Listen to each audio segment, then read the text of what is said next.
This is an Among Us roleplay. I thought that would be pretty fun to use for a little story. Here we go. The air in the vent was stale and reeked of mildew. A small light illuminated the grimy walls as someone crawled through the duct. They had been in here for what felt like hours, their limbs growing stiff from the unnatural position they were forced into. The only sounds were their own ragged breathing and the distant pounding of machinery. They didn't know where they were going, only that they needed to get out of the vents. Above them, the metal grated and twisted, a door in the ceiling slowly opening up. Light flooded in, making the figure squint. They had made it to the next area. Cautiously, they opened the door and peeked out into the hallway. All clear. They slipped out of the vent and onto the floor, stretching their arms and legs to relieve the cramps that had started to form. As they stood up, they noticed a flickering light ahead, followed by the sound of quiet humming. It was coming from behind a closed door at the end of the hall. They walked towards it,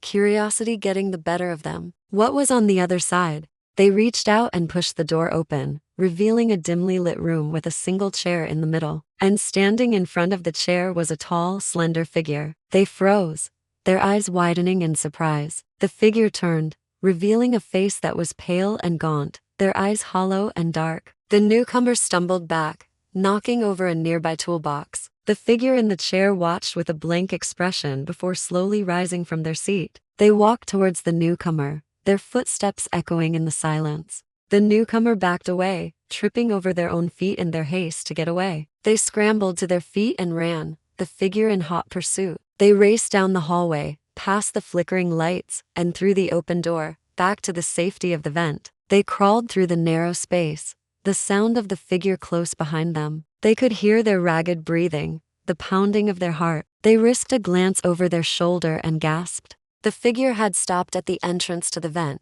their form blocking the light. They were too far to see their expression, but the newcomer could feel the malice radiating from them like heat from a fire. Then, just as suddenly as they had appeared, they vanished. The newcomer stayed perfectly still, listening intently. There was silence. Had they left? Cautiously, they uncurled themselves from their tight ball and looked around. They were alone. Shaking, they climbed out of the vent and onto the cold, hard floor. The figure was gone. For now, they knew, this game was far from over.